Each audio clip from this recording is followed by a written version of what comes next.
Assalamualaikum, selamat pagi. Kembali lagi dengan kita UPT BLK Surabaya. Kali ini kita akan bersama salah satu narasumber kita, yaitu dari BPJS Ketenagakerjaan. Dengan Bapak siapa? Boleh memperkenalkan diri?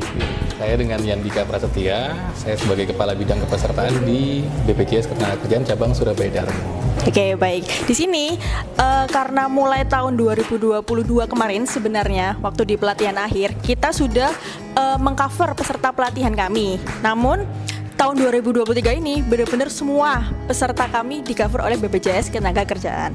Boleh Pak diceritakan sedikit tentang BPJS Ketenagakerjaan? Apa sih itu dan bedanya apa sama yang kesehatan? Bedanya BPJS Ketenagakerjaan dengan kesehatan. Jadi BPJS Ketenagakerjaan dan kesehatan sebetulnya lahir dari undang-undang yang sama. Ini programnya pemerintah dengan tujuan menjaga warga negara dan melindungi warga negara yang ada di wilayah NKRI ini. Bedanya hanya pelaksanaan program aja. Kalau kesehatan itu hanya program JKN aja, tapi kalau BPJS Ketenagakerjaan itu kita kelola 5 program. Nah, khusus yang di BLK ini dalam hal pelatihan mereka diberikan program jaminan kecelakaan kerja dan jaminan kematian. Jadi 2 program BLK ini mendapatkannya. Berapa itu Pak bayarnya sebulan? Kalau terkait iuran, minimal iuran JKK JKM ini 16.800. Membicarakan kecelakaan kerja. Misalnya Pak, peserta dari BLK Surabaya ini kecelakaannya waktu perjalanan, tapi bukan di BLK Surabayanya. Apa itu tetap di-cover atau tidak? Oke. Jadi ruang lingkup kecelakaan kerja ini luas, tidak hanya di dalam tempat kerja atau tempat pelatihan. Meskipun di sini peserta itu pelatihan BLK ya. Ruang lingkup kecelakaan kerja itu mulai dia melangkah keluar dari pagar rumah menuju tempat pelatihan dan kembali lagi ke tempat pelatihan. Ataupun di dalam pelatihan ada kegiatan eksternal lain, misalkan pelatihan harus studi lapangan. Nah, itu pun masuk ke dalam ruang lingkup kecelakaan kerja, Mbak Sarah. Jadi tidak hanya pas di BLK-nya saja. Batas akhir peserta pelatihan itu dilihat dari jadwal di BLK atau bagaimana Pak? Oke. Kalau ruang lingkup tadi ya, sudah ruang lingkup itu yang tadi. Kalau batas akhir sebetulnya kepesertaan itu diberikan 1 bulan. Kalau memang pelatihannya dianggarkan 1 bulan ya. Nah, dalam hal misalkan pelatihan baru 3 minggu kembali ke rumah, tapi dia masih ada harus melengkapi dokumen ke BLK misalkan, itu tetap masuk ke dalam ruang lingkup kecelakaan kerja kalau ada resiko. Tapi kalau misalkan 3 minggu pelatihan, dalam minggu-minggu berikutnya mereka itu hanya main gitu ya, terjadi kecelakaan di jalan lalu lintas gitu. Nah, ini nggak masuk gitu kan ke dalam ranah kecelakaan. Kalau misalnya terjadilah kecelakaan itu, bagaimana cara mengcovernya? Atau prosesnya gimana? Sebetulnya kalau misalnya kecelakaan kerja itu di Kota Surabaya sendiri itu sudah 90% lebih rumah sakit yang sudah kerjasama. Jadi kalau terjadi risiko kecelakaan kerja, mau itu tadi berangkat, pulang atau sedang dalam pelatihan, cukup dibawa ke rumah sakit kerja sama, tunjukkan saja kartunya. Kalau kartunya lupa dibawa, tunjukkan KTP-nya. Tinggal diinformasikan aja peserta BPJS Ketenagakerjaan, saya mengalami kecelakaan kerja. Nanti untuk pelayanan di rumah sakit itu akan ditangani penuh dan tanpa biaya, itu pun unlimited. Kalau misalnya kita sudah lulus, terus kita mengajukan mandiri.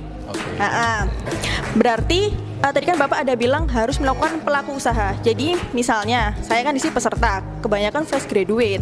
Setelah lulus dari sini saya juga belum dapat kerja, tidak melakukan usaha. Berarti nggak bisa melanjutkan ketenagakerjaan secara mandiri. Secara mandiri ya. Jadi, kalau dari undang-undang setiap pekerja itu wajib memiliki kepesertaan di BPJS Ketenagakerjaan. Ini tuh sebetulnya jadi hak sebenarnya ya, jadi hak gitu. Nah, kalau tadi pertanyaannya Mbak Sarah itu ketika dia sudah habis pelatihan kembali ke rumah tapi belum bekerja, dipastikan aja dia melakukan kegiatan ekonomi tidak.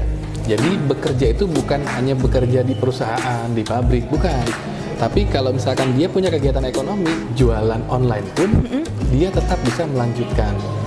Meski online-nya di rumah aja? Meskipun dia di rumah. Kan online itu perlu nganter barang ke tempat ini ya, pengiriman ya. Iya, benar-benar. Terus ambil barang juga ada juga.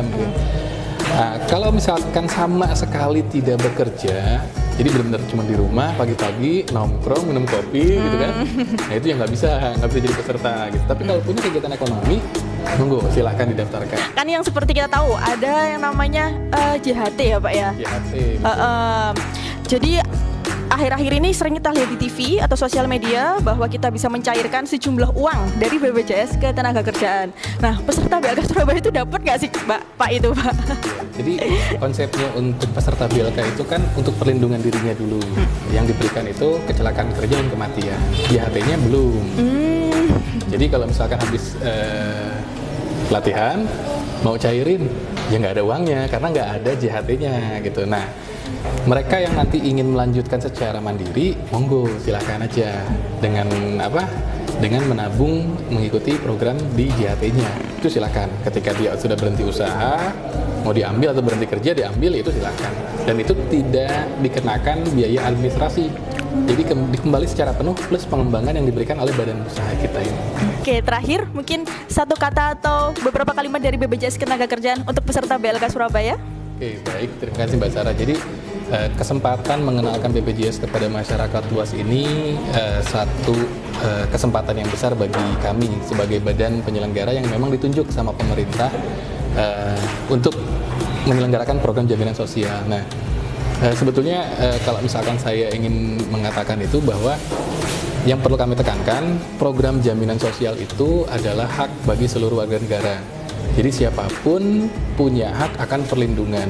Jangankan yang bekerja formal saja, yang bekerja informal, bahkan anak kita itu tetap punya hak akan perlindungan. Ketika anak kita memiliki kegiatan minat bakatnya, misalkan dia punya bakat menyanyi, ikut les menyanyi, bakat olahraga, ikut les olahraga gitu ya. Ini mereka punya kesempatan mendaftarkan ya putra-putrinya gitu. Kalau tadi dijelaskan secara manfaat sangat besar, tidak hanya manfaat hanya penggantian pengobatan saja, tapi sifat-sifat santunan yang diberikan tujuannya adalah memutus rantai kemiskinan sebetulnya.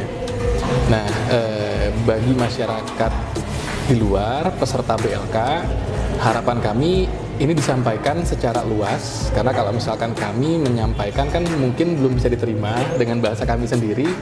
Silakan disebarkan. Iuran yang tadi sudah disebutkan adalah minimal 16.800 untuk JKK dan JKM. Selanjutnya itu silakan mau diikut sertakan dengan program yang lain itu monggo. Mungkin itu Mbak Sarah. Sudah murah, yang di cover sangat luas, dan kenyamanan dan keselamatan kita terjamin oleh BPJS Ketenagakerjaan. Mau kompeten?